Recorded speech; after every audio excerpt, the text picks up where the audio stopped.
Good morning সবাইকে। আজকে আবার চলে এসেছি নতুন একটা রেসিপি নিয়ে। আজকে আমরা বানাবো ফ্রুট কেক। চলো কেকটা আমরা বানানো স্টার্ট করি। কেমন কি হয় তোমরা অবশ্যই কমেন্ট করে আমাকে জানিও। চলো স্টার্ট করি। ফার্স্টে আমরা কিশমিশগুলোকে কাটিং করে নেব সাইজ মতো। এবার আমন্ডগুলো আমরা কুচি কুচি করে নেব।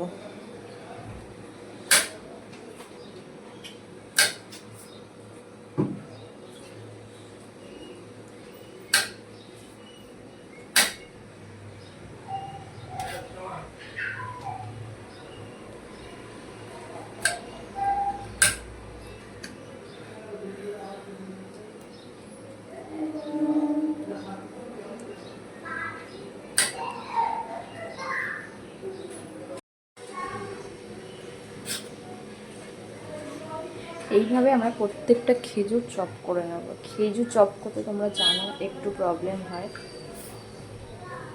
তাও আমাদের খেজুরগুলো এইভাবেই চপ করে নিতে হবে। যে বীজ দানাটা আছে সেই দানাটা আমরা ফেলে দেবো এইভাবে ছাড়িয়ে হাত দিয়ে।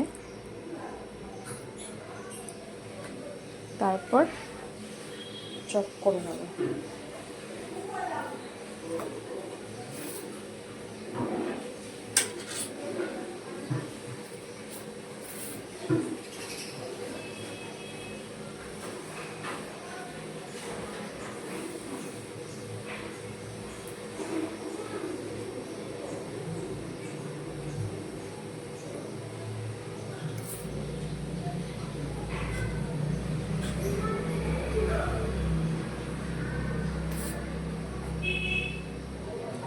তোমাদেরকে দেখাই, আমরা খেজুরগুলো খুব ভালো করে চপ করে নিয়েছি। এবার আমরা কেকটা বানানো স্টার্ট করব। ফার্স্টেই তোমাদের বলে দিই আমাদের কেকটা বানানোর জন্য কি কি লাগবে। ফার্স্টে আমরা নিয়েছি, এখানে আছে 1 কাপ ময়দা। মেজারিংটা খুব ইম্পর্ট্যান্ট কেকের ক্ষেত্রে। মেজারিং যদি ভুল হয় তাহলে কেকের ফ্লেভারটা একদমই ভালো আসে না। আজকে আমরা বানাবো নর্মালি একটা ফ্রুট কেক। কোনো ডিম আমরা আজকে দেবো না, কোনো ডিম আমরা ইউজ করব না কেকে। নর্মালি আমরা নিরামিষ ফ্রুট কেক বানাবো। তার জন্য আমাদের কী লাগছে, তার জন্য আমাদের লাগছে ফার্স্টে 1 কাপ ময়দা, 1 কাপ সাদা তেল। আমার কাছে একটু বাটার ছিল তো বাটার ইউজ করছি, তোমরা বাটার ইউজ করতেও পারো অথবা সাদা তেল ইউজ করতে পারো। আচ্ছা, তারপর নিয়েছি আমরা দুধটা 1 কাপ লাগে, কিন্তু আজকে আমি দুধটা একটু হাফ কাপই দেবো। 1 কাপ চিনি। ড্রাই ইনগ্রিডিয়েন্টসের মধ্যে আমি কি কি দিয়েছি তোমাদের দেখিয়ে দিই। এখানে আমন্ড আছে, গার্নিশিংয়ের জন্য লাগবে আমন্ড কুচি, কাজু কুচি। আর এখানে আমি এই বাটিটার মধ্যে মাজা দিয়ে ভিজিয়ে রেখেছি খেজুর আর কিশমিশটা। যেহেতু তোমাদের এবার বলি, খেজুর আর কিশমিশটা যেহেতু মাজা দিয়ে ভিজিয়ে রেখেছি, মাজাতে যেমন রিয়েল জুস তোমরা ইউজ করতে পারো, অসুবিধা নেই তাতে। তাই জন্য আমি দুধের পরিমাণটা অল্প করতে, তাই জন্য আমি নিয়েছি এখানে হাফ কাপ দুধ। নাহলে থিকনেসটা যে হবে কেকের ব্যাটারের থিকনেসটা খুব পাতলা হয়ে যাবে, তাই কেকটা খেতে খুব একটা ভালো হবে না। চলো আমরা এবার স্টার্ট করি। ফার্স্টে আমরা 1 কাপ তেল যেটা নিয়েছি সেটা আমরা নিয়ে নেব।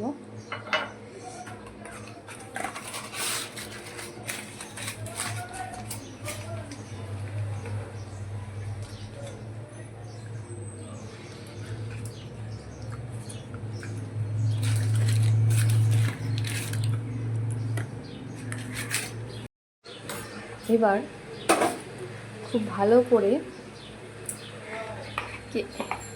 বাটার আর যে রিফাইন্ড অয়েলটা আমরা দিয়েছিলাম সেটা খুব ভালো করে মিক্স করে নেব আমরা।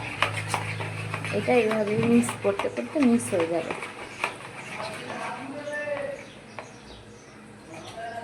আচ্ছা, এর মধ্যে আমরা এবার অ্যাড করব 1 কাপ চিনি। আজকে আমি একদম টাইম পাইনি চিনিটা মিক্স করার, মিক্সিতে গুঁড়ো করার। তোমরা অবশ্যই চিনিটা মিক্সিতে গুঁড়ো করে নেবে, নাহলে মিক্সিং হতে অনেকটা সময় লাগবে। মিক্স হয়ে যাবে কিন্তু অনেকটা সময় লাগবে। এবার আমি এর মধ্যে অ্যাড করব হাফ কাপ দুধ।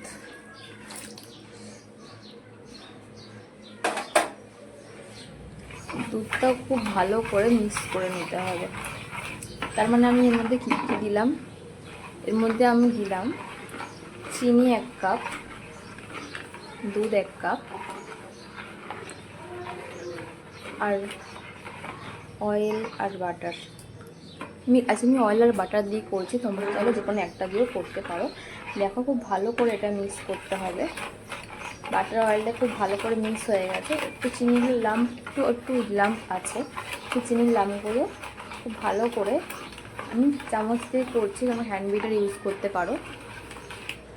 মিক্সিং তো খুব ভালো করে হয়ে গেছে। এবারে এর মধ্যে আমরা দেব 1 কাপ ময়দা।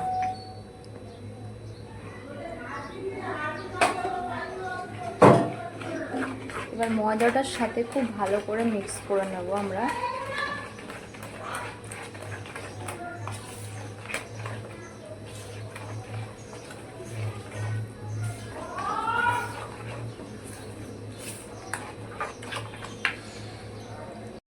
আচ্ছা, মিক্সিংটা খুব ভালো করে আমাদের বিট করা কমপ্লিট। এর মধ্যে আমরা অ্যাড করব যে ড্রাই ইনগ্রিডিয়েন্টসগুলো আছে, সেগুলোই আমরা বিট করব। আর যে আমরা ভিজিয়ে রেখেছিলাম খেজুর আর কিশমিশটা, সেটা আমরা অ্যাড করে নেব।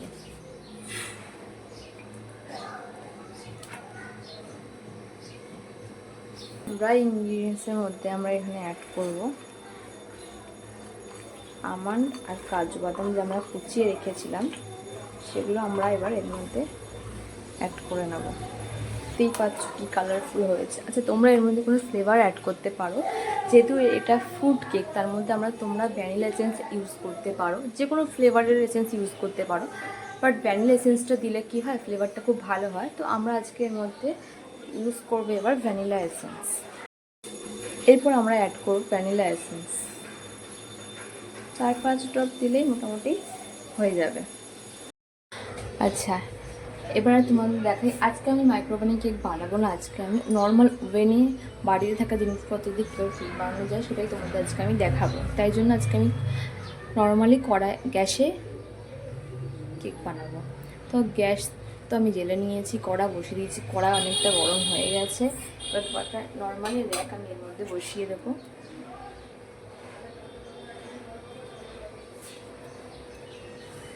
এবার বলি একটা প্রবলেম হয়ে গেছে, যে কেক টিনটা আমি ভেবেছিলাম পুরো টিনটা খুব ছোট হয়ে গেছে, এখন আমাকে একটা বড় বাটি নিতে হলো। সেই বাটিটাতে আমি এবার কড়া গরম হয়ে গেছে, এর মধ্যে বসিয়ে দেবো। কিছু দিয়ে আমরা এই কড়াটা খুব ভালো করে চাপা দিয়ে দিয়েছি। এবার 1/2 আওয়ার পর আমরা ঘুরে আসছি। 1/2 আওয়ার টাইম তো দিতে হবে। 1/2 আওয়ার পর আমরা দেখি কেকটা কেমন কি রেডি হয়, তোমাদেরকে অবশ্যই জানাচ্ছি। ফাইনালি কেকটা কেমন দেখতে হয়েছে তোমাদেরকে জাস্ট দেখাচ্ছি। এটা প্রায় 1/2 আওয়ারের থেকে একটু বেশি টাইম লেগেছে আজকে। এবার আমরা আমন্ডগুলো যে ছিল, আমন্ডগুলো এর উপর বসিয়ে দেবো, দেখতে খুব সুন্দর হবে।